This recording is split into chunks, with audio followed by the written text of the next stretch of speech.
인생의 의미를 아는 사람, 인생의 건강한 목적이 있는 사람은 행복한 삶을 삽니다.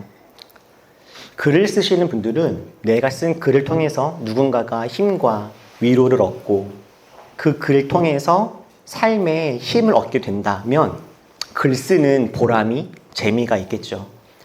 음악을 하시는 분들은 내 음악을 통해서 지쳐있는 누군가가 살 힘을 얻고 누군가가 기뻐할 때 더 기뻐할 수 있게 된다면 사람들이 이 음악을 통해서 용기를 얻고 더 삶에 힘을 얻을 수 있다면 음악을 하는 보람과 기운이 있을 겁니다. 내가 하는 사업이나 노동을 통해서 이 세상이 더 나아진다라고 하는 확신이 있으면, 그런 일들이 보인다면 우리는 아마 큰 보람과 기쁨 안에서 삶을 살 수 있게 될 겁니다. 거기에다가 그 일들을 잘 감당할 수 있는 능력마저 내 안에 있다면, 내가 맡겨진 나의 사역을, 사명을, 일들을, 노동들을 내가 충분히 감당할 만한 그 재능이 나에게, 재능까지 있다면 정말 더할 나위 없이 행복할 겁니다. 글을 써서 사람들에게 희망을 주는 사람인데 내게 글 쓰는 재능이 막 있습니다. 노래하는 사람인데 노래를 잘할 수 있는 달란트가 있어요. 내가 의미 있는 삶을 살아가고 있는데 내가 그 일들을 잘 하고 있을 뿐만 아니라 나의 삶이 안정적입니다. 그 일을 통해서 세상은 밝아지고 있어요.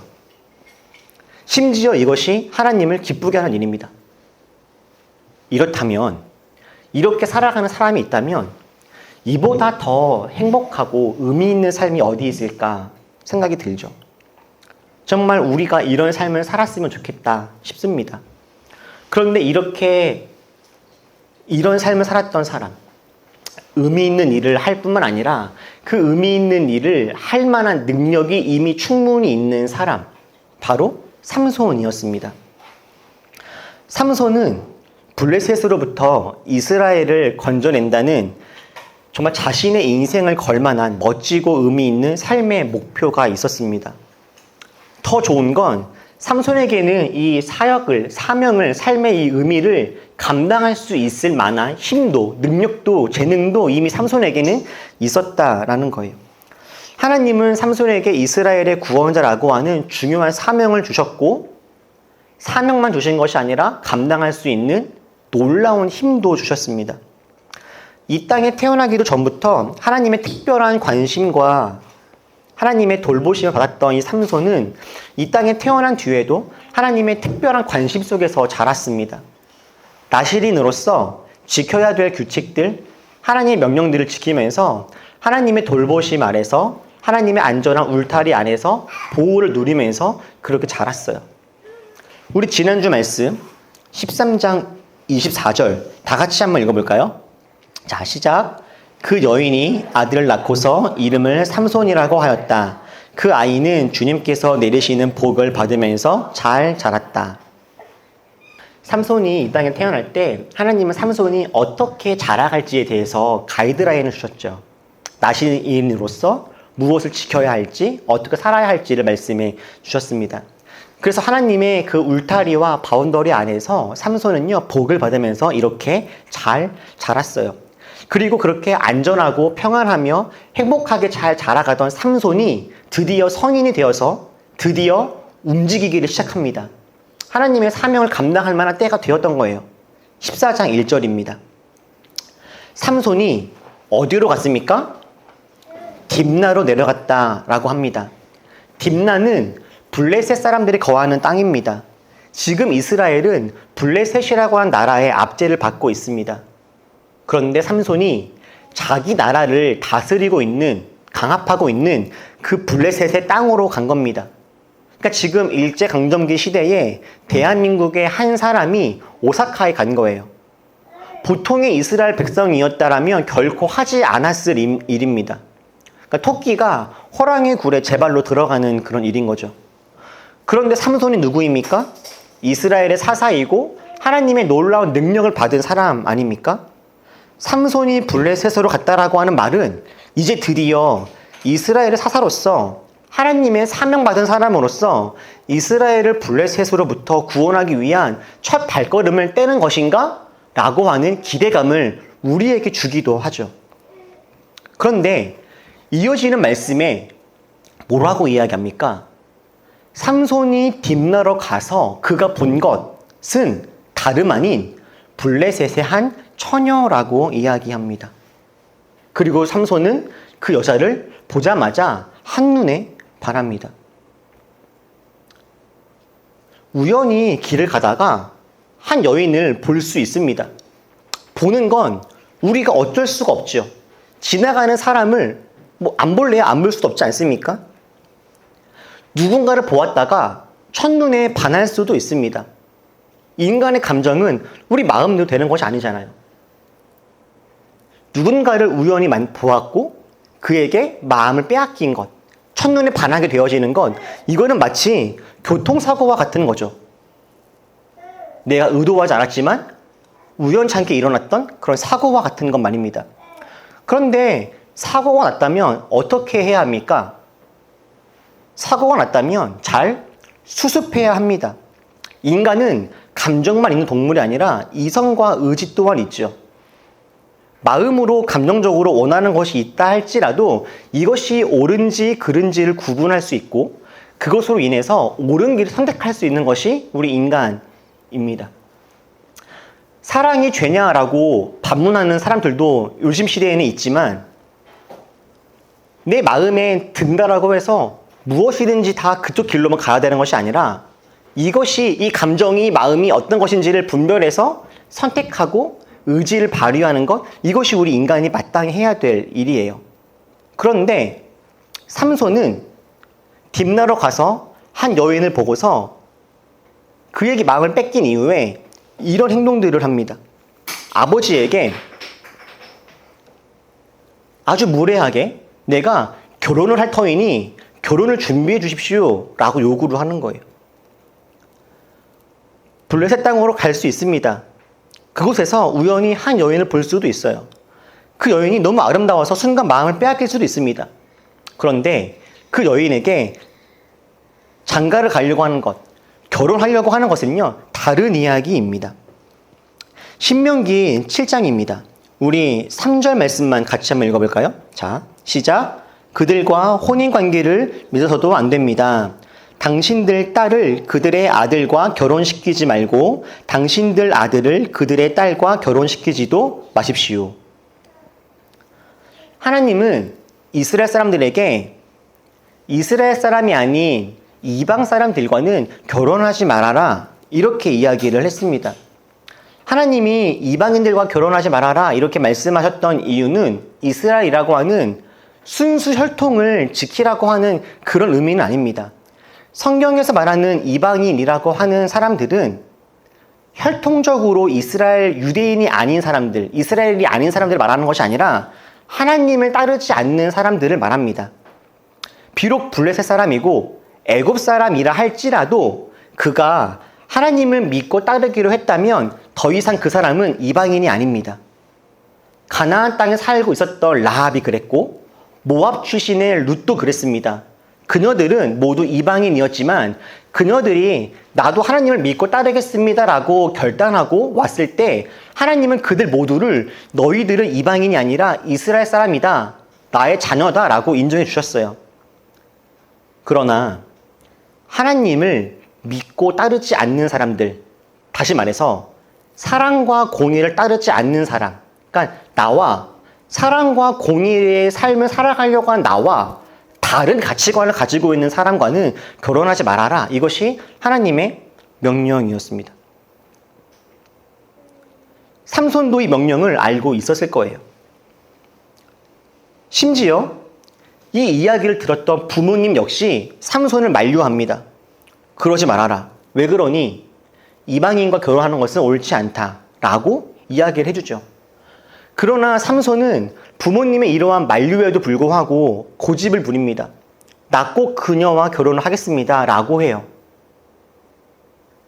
그리고 삼손이 그녀와 결혼을 하겠다라고 하는 이유 역시도 명확합니다. 삼손은 왜 자꾸 그 이방 여자와 결혼을 하겠다라고 했습니까?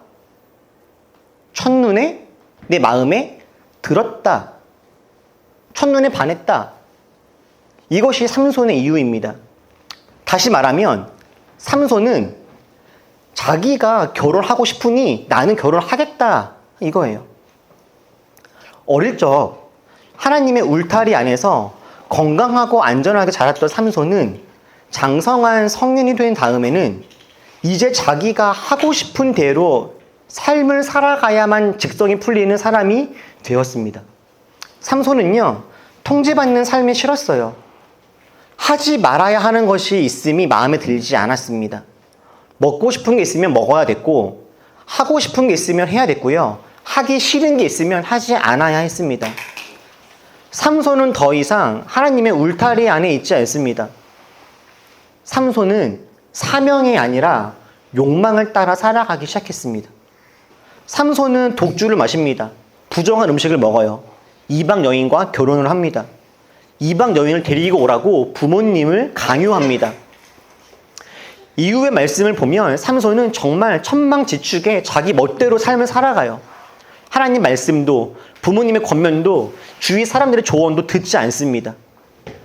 이제 삼손의 삶의 주인은 자기 자신입니다. 내가 하고 싶은 건 죽었다 깨어나도 해야 되고 내가 하고 싶지 않은 건 누가 뭐래도 하지 않는 그런 사람이 되었어요. 삼손이 이런 삶을 살아가던 게 언제부터였을까요? 하나님 말씀 따라 살아가는 것이 아니라 내가 하고 싶은 대로 삶을 살아가는 삶, 언제부터였을까요? 자기에게 특별한 힘이 있음을, 내 안에는 하나님만한 능력이 있음을 깨달은 그 후부터입니다. 자라가는 과정 속에서 어느 날 삼손은 알게 됩니다. 나에게는 엄청난 힘이 있구나. 나는 내가 원하는 것이 있다면 뭐든지 할 수 있구나. 이 세상 그 누구도 나보다 강하지 않구나. 이것을 삼손은 알게 돼요. 어찌나 자신 안에 있는 힘을 확신했던지 삼손은 길을 지나가다가 사자를 보아도 놀라지 않습니다. 겁먹지 않아요. 왜요? 삼손은 알고 있는 겁니다. 내가 저 사자도 이길 수 있다. 실제로 삼손은 사자를 만나서 겁먹지 않고 싸워서 이기죠. 이렇게 자기 안에 놀라운 힘이 있음을 이미 알게 된 그 이후부터 삼손은 자기가 자기 삶의 주인이 된 채 살아가기 시작했던 겁니다. 여러분, 하나님은요, 하나님을 믿건 믿지 않건 우리 이 땅에 살아가는 모든 사람들에게 하나님의 선물을 주십니다. 하나님을 믿는 사람이건 믿지 않는 사람이건 모두가 다 누리는 하나님의 선물을 신학적으로는 일반 은총이라고 합니다. 일반 은총. 하나님을 믿건 믿지 않건 모두가 다 누리는 하나님의 선물이에요. 무엇이 있겠습니까? 햇빛, 바람, 공기, 물, 우리 양심, 우리 안에 있는 어떤 타인에 대한 사랑, 긍휼함, 이런 것들은요, 하나님을 믿지 않아도, 하나님을 알지 못해도 우리가 누릴 수 있는 하나님의 선물들입니다. 하나님의 선물이라고 이야기하는 이유는 우리는 이것들을 만들 수도 없고 제어할 수도 없고 멈출 수도 없는, 그냥 주님이 주셨기 때문에 우리가 받아 누리는 것들인 것이죠. 그리고 이것이 없으면 우리는 또 한순간도 살 수 없는, 정말 말 그대로 하나님이 우리에게 주셨던 선물이에요. 그런데 적지 않은 사람들이 하나님의 이 일반 은총 속에 살아가다 보면 큰 착각을 하나 하게 됩니다. 마치 하나님이 없어도 내 힘으로, 내 스스로 살아갈 수 있을 거라고 하는 그런 착각이에요. 마치 내 힘으로 내가 나를 구원할 수 있을 거다라고 하는 착각을 하게 됩니다. 게다가 삼손처럼 정말 힘이 있다면 이 착각은 더 커집니다. 현대사회에서 삼손의 힘보다 더 강한 능력을 발휘하는 것이 자본이죠. 자본이 주는 힘은, 그 전능성은 정말 우리가 하나님이 없어도 살 수 있겠다라고 하는 그 마음을 들게 합니다. 삼손이 가진 그 힘처럼 현대사회에서의 이 자본은, 권력은 정말로 내 말대로 사람들이 움직이고 내 뜻대로 세상이 돌아가는 것들을 보게 하는 정말 전능성을 우리 가운데 주죠. 그래서 삼손이 가진 힘이 있거나 현대에서 자본이나 권력이 있다면 정말 내 힘으로, 내 스스로 잘 살아갈 수도 있을 것만 같은 착각이 들게 되는 거예요. 근데 여러분, 정말 그렇습니까? 삼손은 진짜 힘이 센 사람이었지만, 사자도 정말 싸워서 이길 수도 있는 그런 사람이었지만, 삼손이 그렇게 힘이 세고 강할 수 있었던 이유는 하나님이 삼손에게 그 능력을 주셨기 때문이었죠. 삼손이 스스로 그 힘을 만들어낸 게 아닙니다. 마치 물고기가 물속에서 자유로울 수 있는 것은 물 속에 있기 때문인 것처럼, 삼손이 자유로울 수 있었던 것은 하나님의 울타리 속에 있었기 때문이었는데, 삼손은 그거를 다 인정하지 못했던 거예요. 삼손은 답답하다고 더 넓은 곳으로 가겠다고 물 밖으로 나아가는 물고기처럼 그렇게 하나님 안에 거하고 있는 것을 좋아하지 않았던, 답답함을 느꼈던 바로 그런 사람이었죠. 그렇게 내가 갖고 있는 내 힘으로 나도 나를 구원할 수 있을 거다라고 생각했던 이 삼손의 삶의 결과는 어떠합니까? 사자와 맨손으로 싸워도 이길 수 있을 것 같은 괴력을 가진 삼손이었지만, 결국 부모님을 이기고 블레셋 여인과 결혼까지도 성공을 하지만 14장 말씀을 쭉 읽어보다 보면요, 삼손은 결국에 그 여인을 빼앗깁니다. 뿐만 아니라 첫눈에 반했던, 자기가 너무 결혼하고 싶었던, 그래서 결혼에 성공했던 그 아내는 나중에 블레셋 사람들에 의해서 잔인하게 살해당하게 돼요. 이후에 삼손은 같은 이스라엘 민족인 유다 사람들에게 배신을 당하고 블레셋으로 끌려가고, 삼손은 두 눈이 뽑히고 사슬에 묶여서 블레셋 사람들에게 조롱받고 비웃음 받는 비참한 인생이 됩니다. 삼손은 분명히 힘이 있는 사람이었습니다. 자기 스스로 무엇이든지 다 할 수 있다라고 생각했어요. 그런데 삼손에게 있는 그 힘이 나라는커녕 자기 한 몸도 지켜주지 못했습니다. 하나님 없이도, 그 말씀 없이도 내 스스로, 내 힘으로 내가 원하는 것을 다 할 수 있을 거다라고 착각했는데, 그 생각은 말 그대로 착각일 뿐이었죠. 삼손이 하나님 없이 혼자서 할 수 있는 건 정말 아무것도 없었습니다.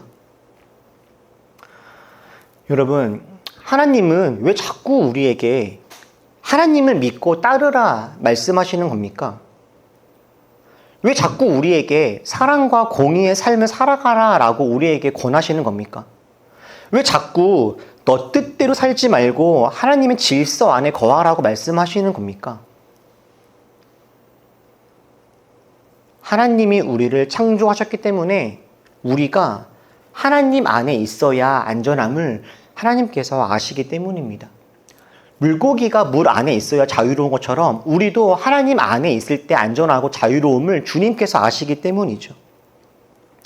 여러분, 우리들 안에 있는 죄는 우리 힘으로 이기거나 없앨 수 있을 만큼 간단한 것이 아닙니다.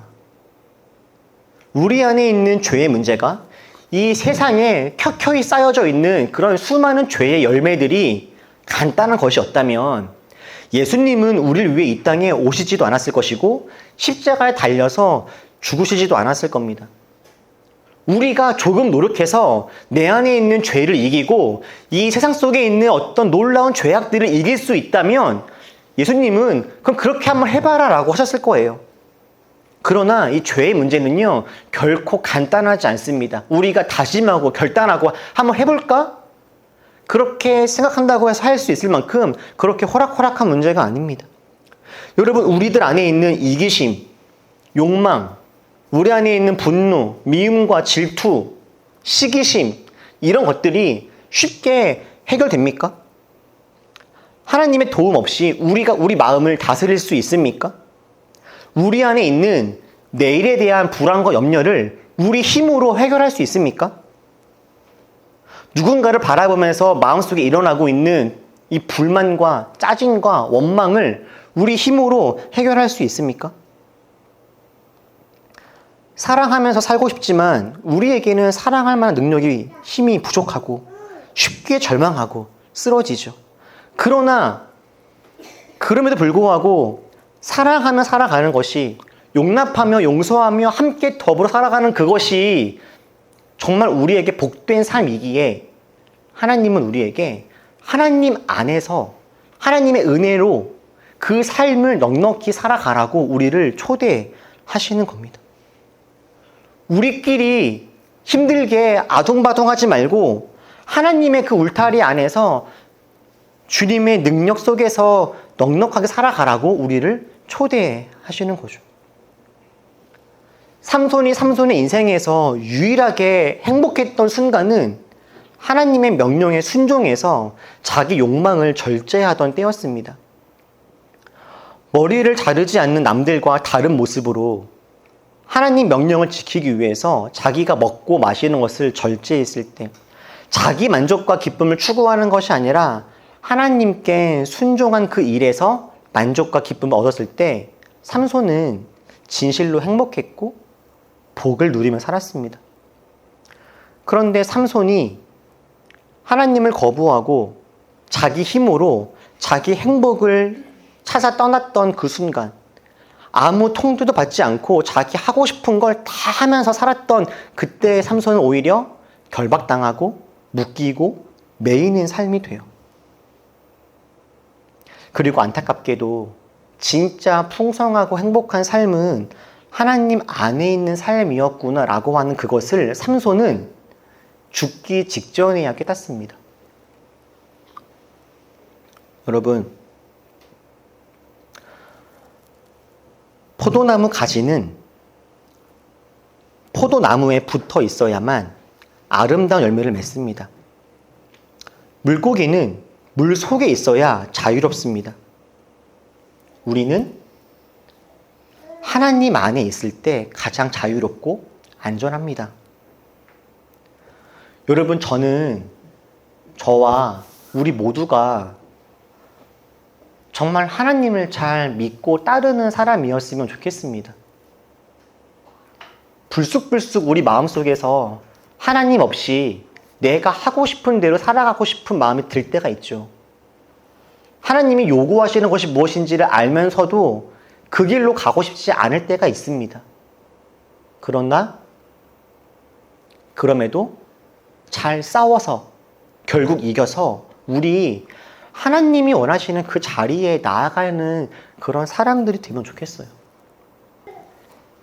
내 뜻대로 살아가는 것이 아니라 하나님께서 원하시는 것이 무엇인지를 잘 깨닫고 그냥 그 순종의 걸음걸음들을 걸어가고 절제하고, 하고 싶어도 주님께서 원하시지 않으면 참고, 주님이 원하시는 일들이면 우리가 순종할 수 있는, 그래서 하나님 말씀 안에 거하는 그런 우리가 되었으면 좋겠습니다.